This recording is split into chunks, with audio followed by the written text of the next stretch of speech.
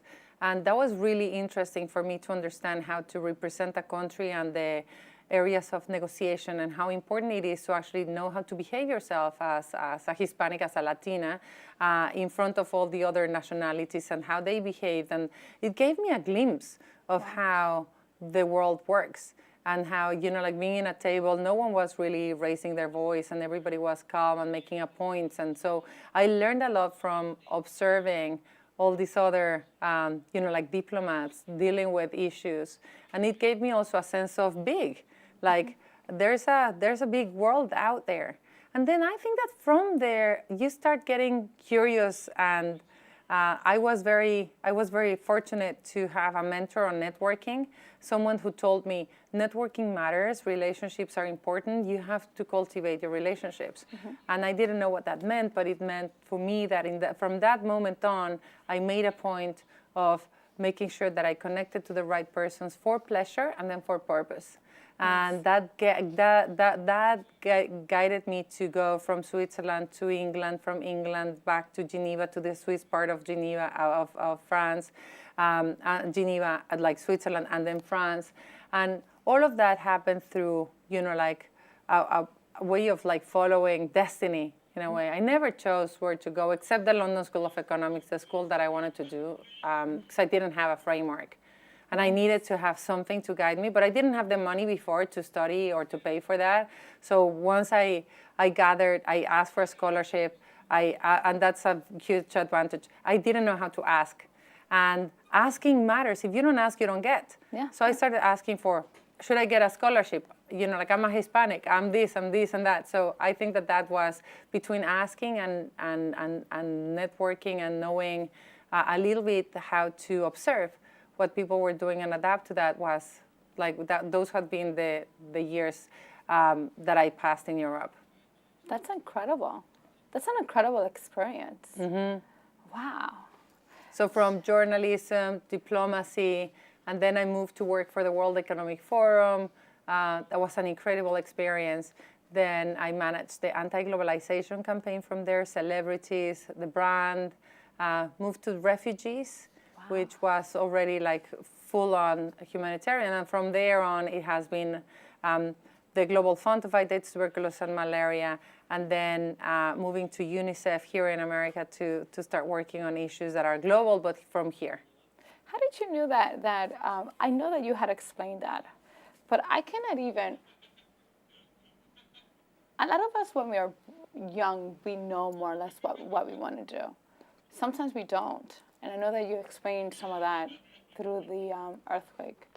But did you knew at the age of 10 or 11 that you wanted to do that? No, not even at the university. I studied communications because I didn't know what to do. I knew that I liked communicating, but I didn't know whether it was film or it was radio or it was, like newspaper, or whether I wanted to be a journalist altogether.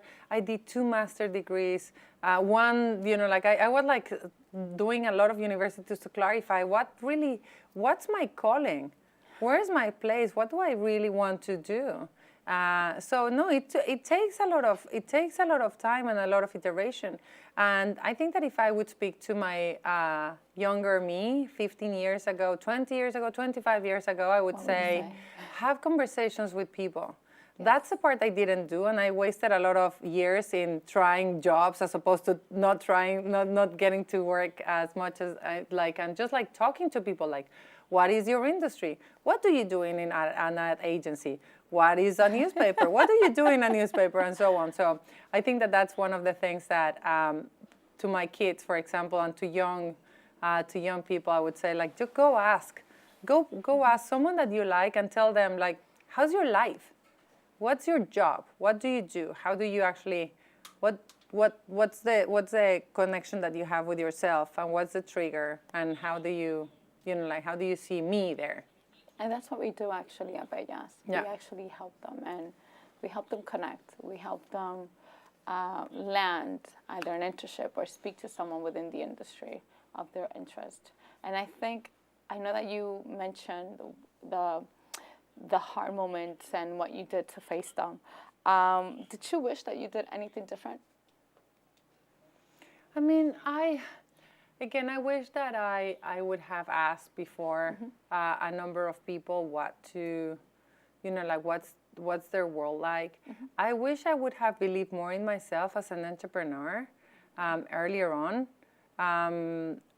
because a lot of us, like Hispanics, we have that in us. We're very entrepreneurial spirits by definition. And I think that when you feel that you want to do something on your own, my full advice is go explore it. That doesn't mean that you go blind. Go explore it. Go explore it. But doesn't mean go blind and drop everything out and forget about the responsibilities. Let's just give it a go. But it's like, be serious about exploring what is your idea like. Because I think that part of what we can do is make sure that as entrepreneurs, we have a network of support and a network of knowledge where we know, okay, so if I want to pursue this, who do I ask? Where is the capital that I can access? What are the, what are the legal instruments that I need to do that, and so on? Wow. Yes, I do agree with you on those. What keeps you striving? That is possible. I mean, like and I think that we're, like a lot of people that work with me and people that are in my world say, like, comment all the time on my energy and the drive and like it's hard to keep up. It's because I know it's possible, and I see it happening. And for example, the unification of the Hispanic community, us having a voice and being united and conscious of our own contributions. It's a matter of like 2 years. It's not. I don't. This is not a 20-year job. We can get it done really fast. But I know it's possible, and I'm just like on the impatient side of life, particularly when it's something that matters too much. What would you recommend a Latina that wants to go into your industry of nonprofit, of advocacy, right, and entrepreneurial? For non-for-profits in particular, there's not a lot of Hispanics, and it's natural in a way because like the sacrifices of our parents to get us to a good school. What you feel the obligation is to go to, I don't know, banking or consulting or something like that once they have put so much. But if your heart is with a non-for-profit and you feel that you want to give back in civil society, speak up. I mean, like a lot of the times, I've been the only woman and Hispanic in non-for-profit rooms because we don't feel that we deserve a seat on the table. So we don't speak up, and we don't stand out, and we don't stand up, and we don't step forward. But that's only cultural, like that's only because it's not that we don't have a point or that we don't want to do something. It's because we feel shy. And this is the time to lift the masks, ladies and gentlemen. It's time to actually shine, because Hispanics, again, will be the #1 desired employee of the future. We have every single element that is necessary. We work hard, we have values, we have emotional engagement, we have passion and desire to aspire, like we're not only ambitious but also aspirational, and we're optimistic. If you put all of these together, you're like the stellar employee of the future. So speak up, stand out, speak up, and stand up. Fantastic. Did you hear that? Did you all hear that? Speak up. Be fantastic, be yourself. Never stay quiet. I think that's one of the things that we all face as Latinas, right? And that comes from a cultural background, and women in general. So I think that has such a impact in the way that we were raised. It's good and bad because Latinas are so fierce, absolutely fierce. But not in the workplace. But not in the workplace. And not in the right way. And that's a balance that we have to find. Yes. I mean, like I see it, like I started working on gender issues, I don't know, like 20 years ago.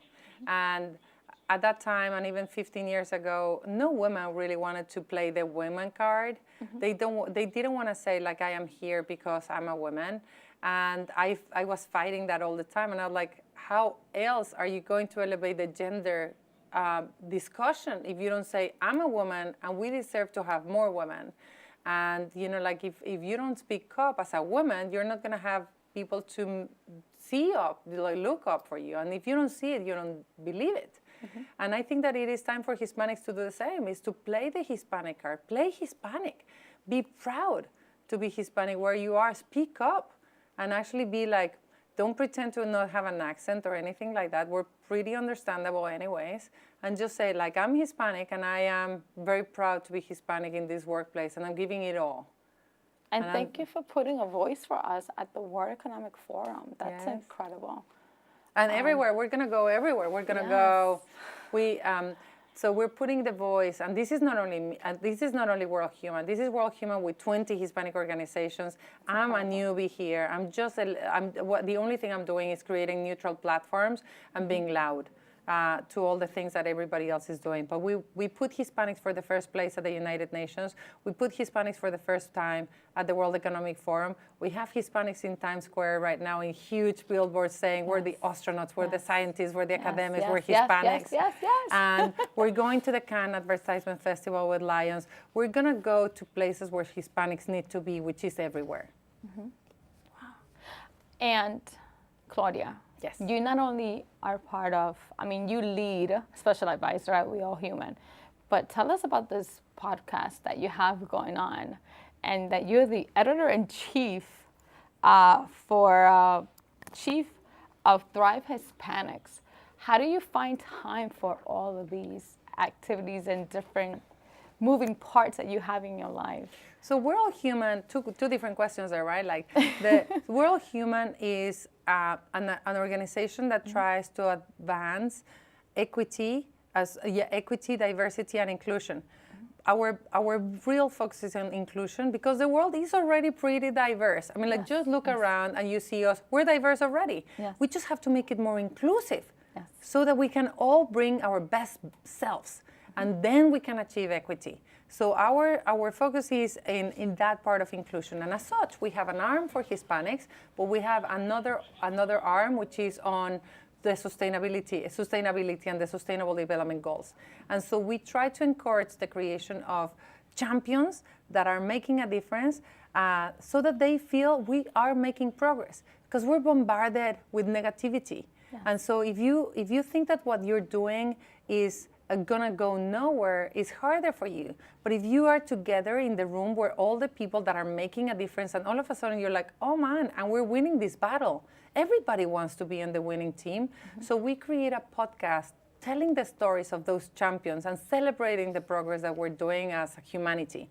And it's called the Global GoalsCast. And so I invite you all to listen to it. It's led by a Hispanic woman, me, and Edie Lush, my co-host in London. Then we have a number of events that we create in order to create that community. Mm-hmm. Thrive Hispanics. Thrive, Ariana Huffington is one of my mentors, and I love her and adore her because she's been an example not only to me, but to so many women that are saying, like, you know what, I can be a mother, I can be an entrepreneur, I can be an empresaria, and I can be a good friend, all of them together. Mm-hmm. And Thrive is an online hub for people to try to share the stories about how they are mindful and how they are slowing down. So everything that I mentioned before, Thrive Hispanics, we haven't launched it yet, but we're looking for partners that want to launch it. Thrive Hispanic will be the place for the sharing of the Hispanic community and for brands that care about the Hispanic community to show their love about how can we actually take time off and just be more mindful. We're burning out. We're working like there's no tomorrow. That's very true. And it comes from top to bottom. It doesn't matter what position you are.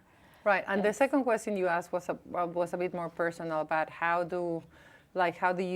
what's my work-life balance, I think, right? So I have I have 2 teenagers and a husband who's on the demanding side of life, who's wonderful and really on the very active but also very demanding side of life. And, I have 8 siblings and a mother. My father just passed away. So it's a huge micro-universe all on its own. And I think that the only way in which I feel peace in managing my work-life balance is by doing it through a very, in a very organized and disciplined way. So I work on quotas. Like, I want to make sure that every week I have at least 6 times breakfast with my kids, that I have 3 times a dinner 3 times a week, dinner with them, that I call my sister twice a week, that I exercise 7 times a week, that I sleep at least, 40 hours during Monday and Friday. I mean, I have to actually get that in a very organized. I see your videos in the morning, and I think it's so encouraging. I'm like, I should be doing that every morning, but I don't. And half of the time, I feel like I'm sick like a dog right now. Oh. And nevertheless, I was like, thank you so much I have for to being go. here. No, of course, but, but I have to, who's the boss? I'm the boss, so I have to put down my body, I have to put down my computer, otherwise you have so many things that it's not possible to do them all. So I think that by having a very clear structure of what I want to do in weekly basis, and every year at the end of the year, one of my best friends, my mother, and I sit down and we say, what do we want to do this year? And we break it down. Nice. I think that's the way for me to get through it. It's not easy. I don't juggle. I don't achieve most of the things that I want in regular basis, but I do focus on the priorities that are important for me. Mm-hmm. So what's next for you? Next is actually just getting ready for 2020. I think that overall I want to see a huge, massive change in the Hispanic unification. I want to see that number of 77% of Hispanics not being aware of their own contributions down. I want to see it down to a 30% of something ridiculous where I feel very proud about, having, incentivized the Hispanic community to be more aware of our own successes. And I want to make sure that, we feel that we're seen, that we're heard, and that we're valued, because that's the place that we deserve. Yes, I do agree with you in so many different ways. And yes, that is an issue that I actually had a conversation with someone, and it was about that we were not united. And if we were, it would just be a very powerful force. Bust the bubbles. Yes, bust those the bubbles. So now we get into the fun part of Bella Fashionistas, where obviously you know that we are fashion, but we also like to speak about your stories. But we want to know, what is your fashion sense, which you obviously have a beautiful outfit, pleats, it looks like pleat. Tell us, so this is the Bellas Fashionistas in 7 seconds. So in 7 seconds, it's just a quick answer. Okay, ready? I am. Okay, good. Who dresses you? So I look for Hispanic designers most of the time. God. Yes, and I'm looking for even more. Good, there's a lot more out there. There you go. So right now, Carolina Herrera, Oscar de la Renta, Narciso Rodriguez, but I want more Hispanics. Please come and talk to us.